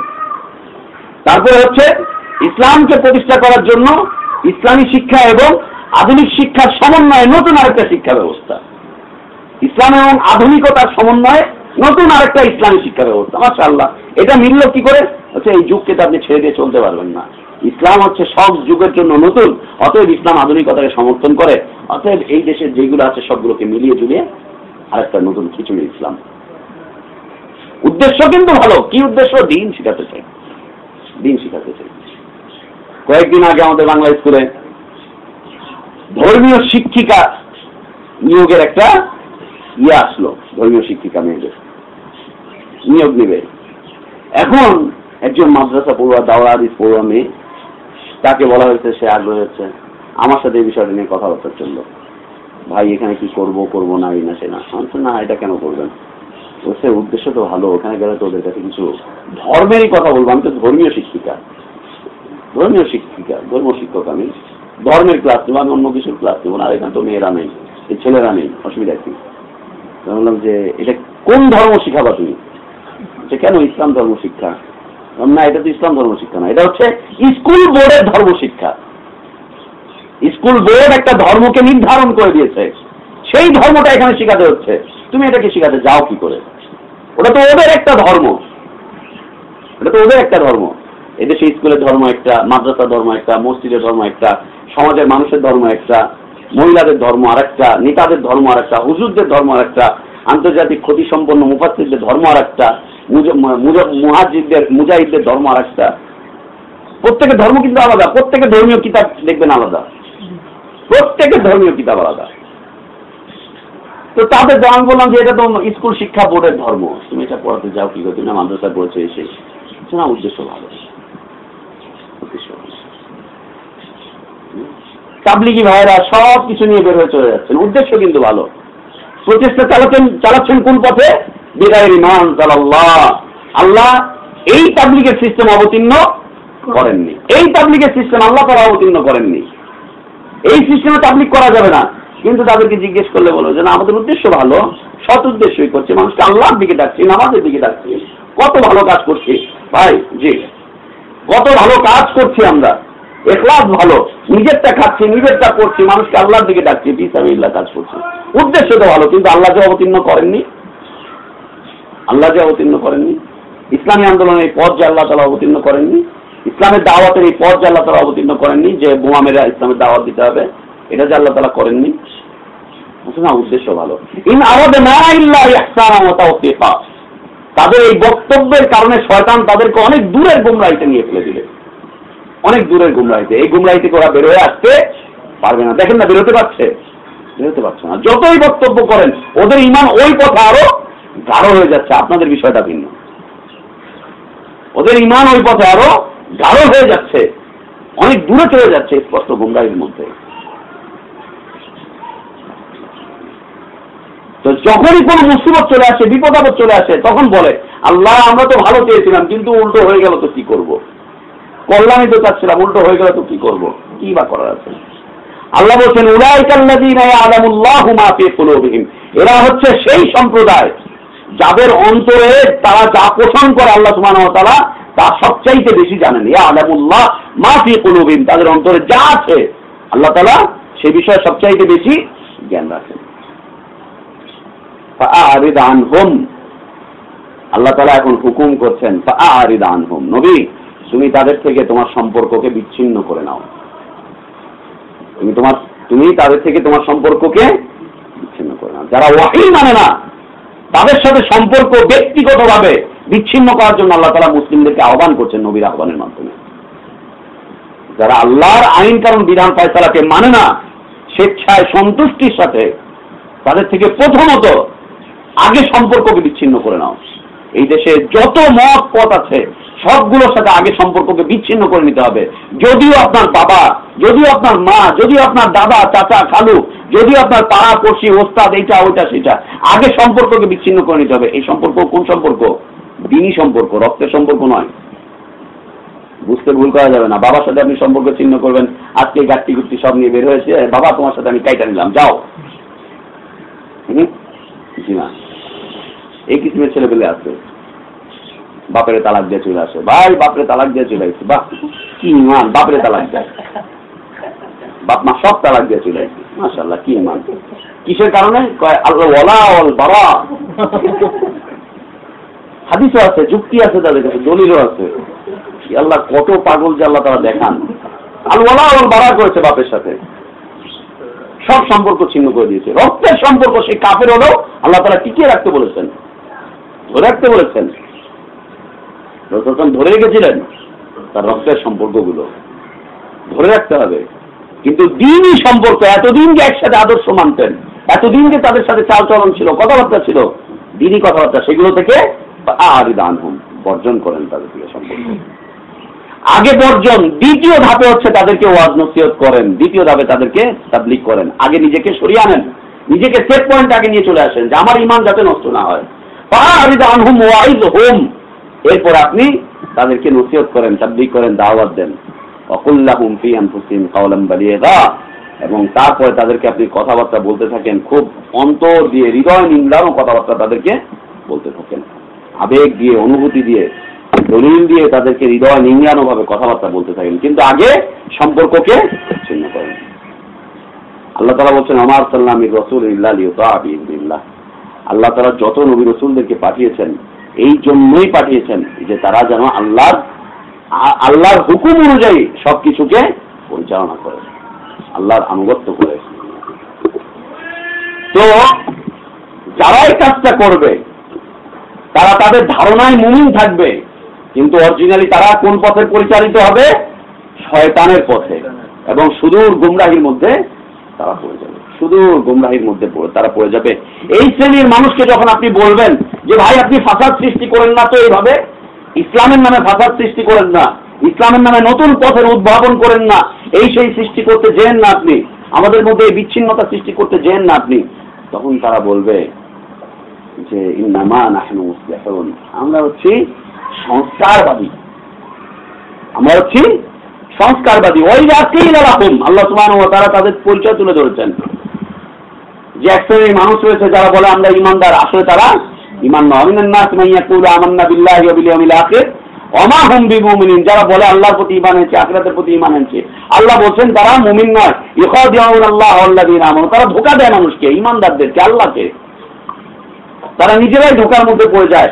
এদের অনেকগুলো বর্ণনা আল্লাহ সুবহানাহু ওয়া তাআলা দেওয়ার পরে বলছেন ওয়াইযা কিলা লাহুম, যখন তুমি তাদেরকে বলবে লা তুফসিদু ফিল আরদ, পৃথিবীতে তোমরা ফাসাদ সৃষ্টি করো না, শিরকের ফাসাদ, বিদআতের ফাসাদ, তারপরে হচ্ছে ওয়াহি বিরোধী পথের ফাসাদ, এগুলোকে তোমরা সৃষ্টি করতে যেও না, এই কাজটা তোমরা করতে যেও না। তখন তারা বলে আমরা তো হচ্ছে সংস্কারপন্থী, সুশীল সমাজের লোক, আমরা সুশীল সমাজের লোক। ইন্নামা নাহনু মুসলিহুন, আমরা শুধু সংস্কার চাই, আর কিচ্ছু চাই না। দেখেন না কোরআনকে কিভাবে সংস্কার করা হচ্ছে, হাদিসকে কিভাবে সংস্কার করা হচ্ছে, পারিবারিক আইন কাটা হচ্ছে, বৈবাহিক আইন কাটা হচ্ছে। এদের পিছনে মৌলবী নাই? মৌলবী আছে, মৌলবী আছে। প্রত্যেকটা ব্যাংকে শরিয়া কাউন্সিল আছে, ওখানে একজন মৌলবী বসে আছে, মৌলবী তাগুত।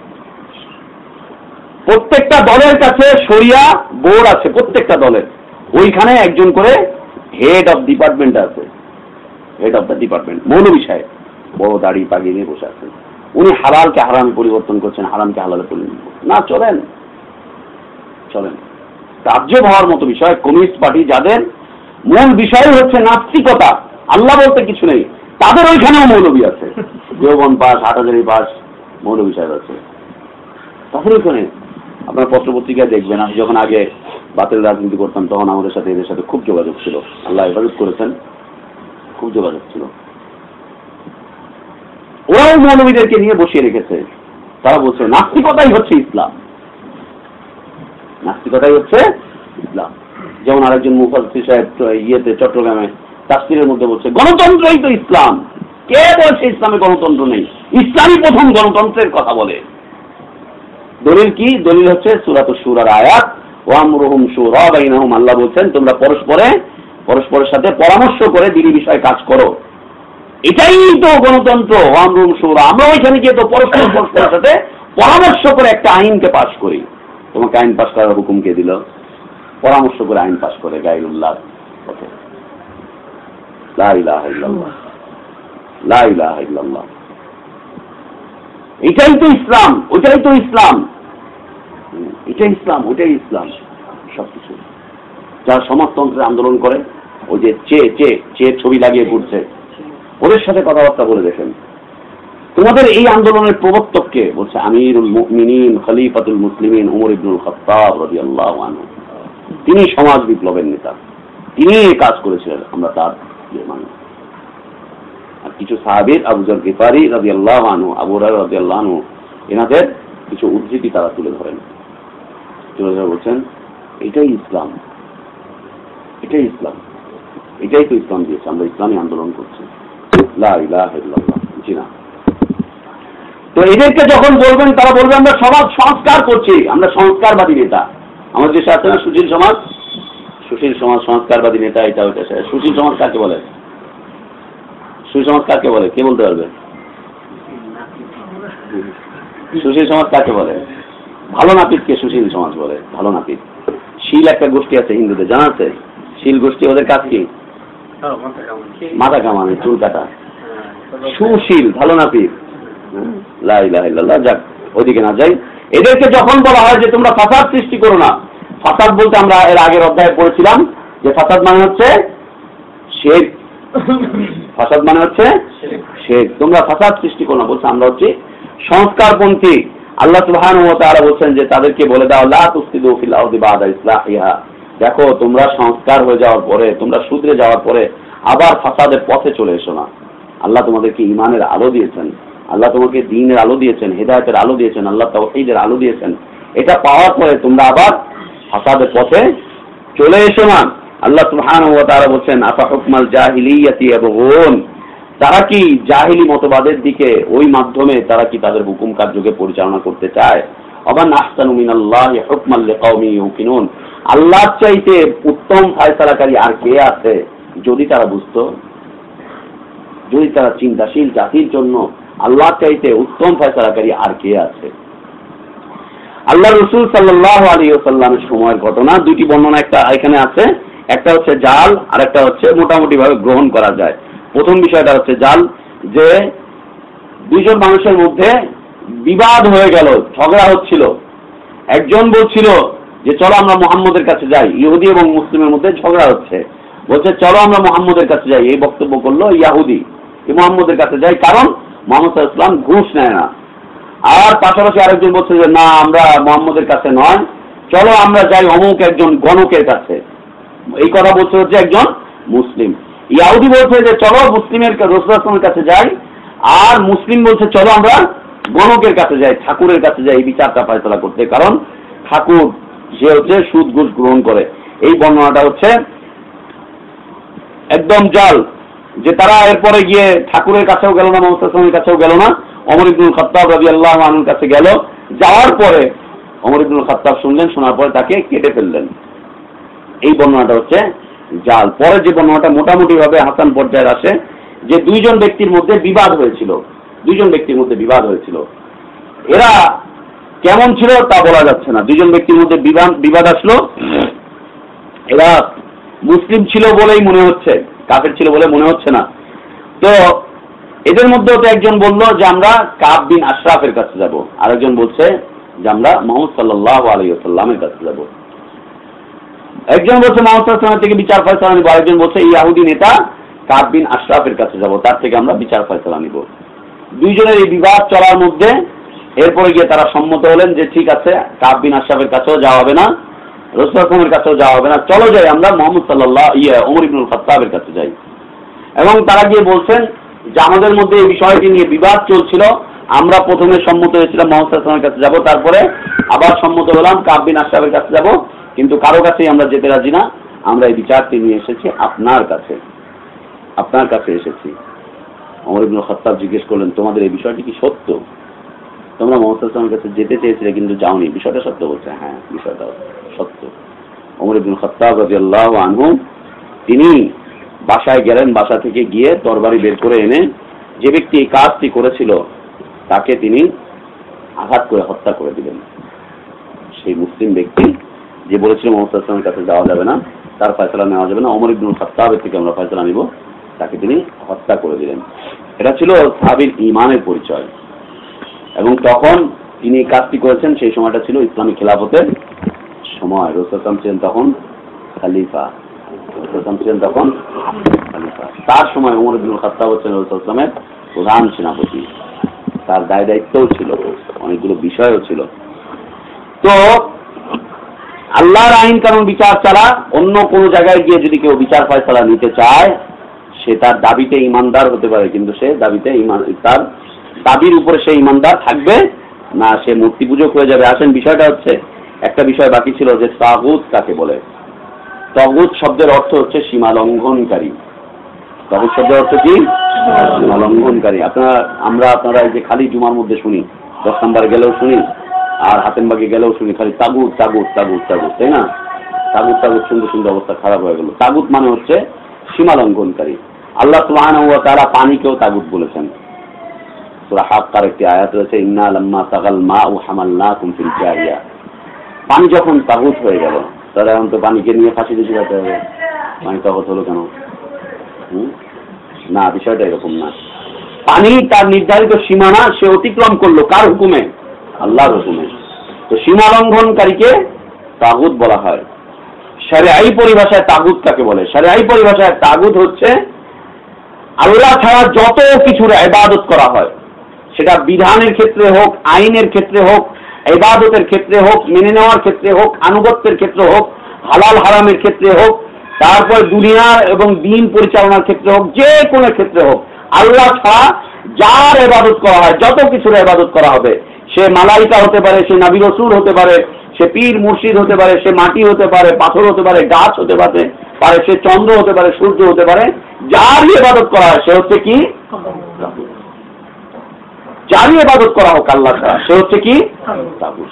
ইবাদত সম্পৃক্ত থাকতে হবে, কারণ মুসলিম জীবনের কোনো কিছু ইবাদতের বাইরে নয়। মুসলিম টয়লেটে যাচ্ছে, সেটাও ইবাদতের শামিল। মুসলিম তাহারাত পবিত্রতা অর্জন করছে, সেটাও ইবাদত। মুসলিম বিয়ে শাদী করছে, সেটাও ইবাদত। মুসলিম স্ত্রীর সাথে সহবাস করছে, সেটাও ইবাদত।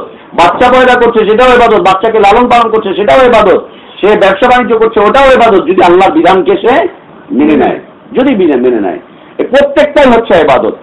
এই ইবাদতগুলো যদি আল্লাহকে ছেড়ে দিয়ে গায়রুল্লাহর দিকে ন্যস্ত করা হয়, তখন যার দিকে ন্যস্ত হচ্ছে আল্লাহ ছাড়া যত কিছুর ইবাদত করা হয় সেটা হচ্ছে কি? তাগুত। এর কয়েকটা ধরন রয়েছে। যেমন ব্যক্তি তাগুত, যাকে তাগুত বলা হচ্ছে, সে নিজে তাগুত হতেও পারে অথবা মানুষ তাকে বানিয়েও দিতে পারে। যেমন মিশরে অনেক নবী রাসূলের কবরে সিজদা হচ্ছে।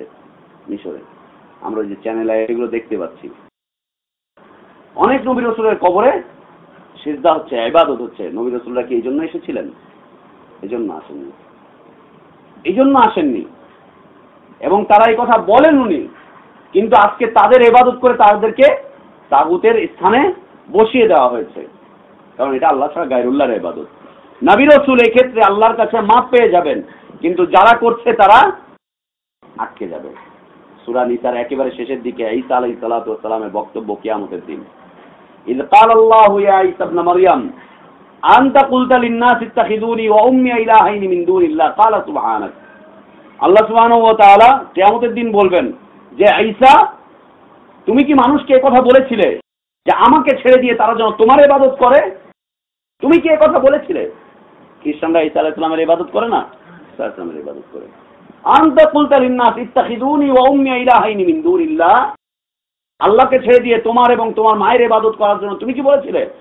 ঈসা আলাইহিস সালামকে আল্লাহ সুবহানাহু ওয়া তাআলা জিজ্ঞেস করবেন, তিনি বলবেন, ক্বালা সুবহানাকা, আল্লাহ তুমি পবিত্র, তুমি সকল ত্রুটি মুক্ত। মা ইয়াকুনু লি আন আকুলা মা লাইসা লি বিহক, এটা হতেই পারে না আল্লাহ, আমি সত্য ছাড়া কোনো মিথ্যা বলবো, এটা হতেই পারে না। তুমিই তো আমাকে পাঠিয়েছিলে মানুষকে যাতে গায়রুল্লাহর ইবাদত থেকে ফিরিয়ে তোমার ইবাদতের দিকে আমি মানুষকে আহ্বান করতে থাকি, সেই আমি কিনা আমার ইবাদতের দিকে মানুষকে ডাকবো, এটা তো হতেই পারে না আল্লাহ। আল্লাহ, আমি যদি এই কথা বলে থাকি তুমি তো সাক্ষী আছো। সূরা মায়েদার শেষের দিকে বলবেন, খুব মজা লাগবে ঈসা আলাইহিস সালামের বক্তব্য কিয়ামতের দিনে। কোরআন কত সুন্দর করে কথা বলে, যে আল্লাহ তুমি তো সাক্ষী আছো, আমি তো এগুলো বলিনি। এইরকম যতগুলো মাজার রয়েছে, যতগুলো খানকা রয়েছে, দরগা রয়েছে, তারা যদি তাদের ইবাদতের দিকে, তাদের তরিকার দিকে, তাদের এই দিকে, তাদের আদর্শের দিকে না ডেকে থাকেন, কিয়ামতের দিন তারা তাদের এই সমস্ত মুরিদ, এই সমস্ত তাদের ভক্ত টক্ত, এদের বিরুদ্ধে তারা আল্লাহর কাছে আবেদন পেশ করবে। কোরআনে অনেকগুলো আয়াত রয়েছে যে তারা মুখামুখি হয়ে তারা শত্রুতা পোষণ করবে এবং আল্লাহর কাছে আবেদন করবে যে আল্লাহ, ওরা আমাকে নিয়ে বাড়াবাড়ি করেছিল। বাহ্যিক দৃষ্টিতে এরাও তাগুত, কিন্তু এই সীমালঙ্ঘনের পথে তারা তাদেরকে আহ্বান করেননি। কিন্তু বর্তমানে স্থাপনাগুলো হয়ে গিয়েছে তাগুতের স্থাপনা। যেমন মনে আমাদের শাহ আলী আছে, আল্লাহ ভালো জানে সে কে ছিল। শাহজালাল শাহপরান আছে, আল্লাহ ভালো জানে সে কে ছিল। তারা হয়তো বা বলেও জাননি যে আমাদের কবরের উপরে তোমরা এগুলো করো। মরার পরে কারামতি বাড়লো, কারণ আমাদের দেশের লোকজন তো আর মরে না, মরার পরে তারা দ্বিগুণ ক্ষমতা। জীবিত অবস্থায় রাষ্ট্র চালাতে পারে না, কিন্তু মরার পরে প্রেসিডেন্টকে পরিচালনা করে, প্রধানমন্ত্রীকে পরিচালনা করে। জীবিত অবস্থায় কাউকে ক্ষমতা দিতে পারে না, কিন্তু মরার পরে ওখান থেকে ক্ষমতা আসে, প্রধানমন্ত্রীকে হবে সব বলে দেয়। আমাদের ঢাকায় একজন ইসলামী ব্যক্তিত্ব আছেন, বড় একটা ইসলামী রাজনৈতিক দলের বর্তমান আমির, যাকে আমিরে শরীয়ত হিসেবে ডাকা হয়, নাম নিলাম না, আমিরে শরীয়ত হিসেবে ডাকা হয়। তার সাথে সাক্ষাৎ করতে গেছিলাম গত বছর খানেক আগে, দিনী বিষয় নিয়ে তার সাথে সাক্ষাৎ করতে গেছিলাম। যাওয়ার পরে তিনি আমার সাথে আবার আত্মীয়তার সম্পর্ক, আমাদের মামা হয়। তো উনি বলছেন যে, মামা তুমি তো অনেক কিছু জানো না, অনেক বছর পরে আসলা, তোমাকে আমি সেই গ্যাদা দেখছি, তুমি তখন পিটার খাইতা, আর তোমার মারে তো আমি কোলে নিয়ে বড় করছি। মামা, তোমার নানাজি আমাকে প্রত্যেক রাতে কবর থেকে ইলহাম করে, এটা করো, এটা করো না, এটা করো, এটা করো না, এইভাবে রাজনীতি চালাও, এইভাবে রাজনীতি চালিও না, তুমি এই কর্মসূচি নাও, এই কর্মসূচি নিও না। প্রত্যেক রাতেই তার সাথে ইলহাম হয়, কথা হয়। কবরের পাশ দিয়ে উনি ফজরের আগে যখন হেঁটে আসেন, তখন মাঝে মাঝে তাকে ডাকে, এই শোনো, ইসলামী আন্দোলনের নেতা, বড় একজন আমিরে শরীয়ত, কিন্তু শরীয়তের আমির উনি, নাম নিলাম না, এই বলছে। এখন যিনি কবরে আছেন তিনি তো কোনোদিন কবর থেকে ডাকছেন না, তিনি কবর থেকে ইলহামও করতে পারছেন না, কিন্তু তারই আপন ছেলে এই কথাগুলো বলে বলে তাকে কি বানাচ্ছে? তাগুত বানিয়ে দিচ্ছে, তাকে তাগুত বানিয়ে দিচ্ছে। এই লোকটা অসন্তুষ্ট এই বিষয়ে। এটা হচ্ছে একটা ধরন। দ্বিতীয় ধরন হচ্ছে নিজে নিজে তাগুত হয়ে যাচ্ছে, যেমন বলে যাচ্ছে যে আমি মরার পরে আমার এটাকে তোমরা মাজার তৈরি করো। তারপরে হচ্ছে জীবন্ত অবস্থায় গায়বী মাজার পেয়ে যাচ্ছে, বাড়ির ভিতরে মাজার পেল, নিজে ওটার ইবাদত করলো আর বললো আমি মরার পরে তুমি আমাকে এই গায়বী মাজারের পাশে আমার কবরটা দিও এবং মাজার আমার কবরটাকে তোমরা বাধাই করে দিও। ব্যাস শুরু হয়ে গেল। জীবন্ত অবস্থাতে পা মেলে দিচ্ছে, দে সেজদা দে, চুমু দে, দে আমাকে সেজদা দে, দে আমাকে আল্লাহ বলে মেনে নে। ঢাকার রায়ের বাজার, ওই কেরানীগঞ্জের এইখানটায়, রায়ের বাজার আর কেরানীগঞ্জের মাঝামাঝি একজন পীর হয়েছে, আল্লাহ বাবা, নাম শুনেছেন আপনারা? আল্লাহ বাবা পীর সাহেবই হচ্ছে আল্লাহ। ওর মুরিদরা সবাই বলছে যে আমাদের বাবাই হচ্ছে আল্লাহ, আল্লাহ বাবা নামে পরিচিত। ওকে গিয়ে সেজদা করছে, মহিলারা সবকিছু করছে। এ নিজে তাগুত হয়ে যাচ্ছে, তার ইবাদতের উপরে সে নিজেই সন্তুষ্ট। ও ডেকে ডেকে আনছে, যেমন ফিরআউন, পৃথিবীর প্রথম তাগুত ফিরআউন। সে বলতো মা আলিমতু লাকুম মিন ইলাহিন গায়রি, আমার জানা নেই আমি ছাড়া তোমাদের আরো কোনো ইলাহ আছে, মাবুদ আছে, এটা আমি জানি না। আমি হচ্ছি সবচাইতে বড় রব, আমি ছাড়া আর কোনো মাবুদ আছে এটা আমার জানা নেই। সে নিজের ইবাদতের দিকে মানুষকে ডাকতো এবং সে নিজে সন্তুষ্ট। এটা হচ্ছে তাগুত। তৃতীয় প্রকারের তাগুত হচ্ছে যারা মানব রচিত বিধানকে তৈরি করে এবং মানুষকে সেদিকে ডাকতে থাকে। যারা এই 3 শ্রেণীর আবেদনে সাড়া দেয় তারা হচ্ছে চতুর্থ প্রকারের তাগুত। তারা হচ্ছে চতুর্থ প্রকারের তাগুত। আর সবচাইতে বড় তাগুত হচ্ছে কে? ইবলিস।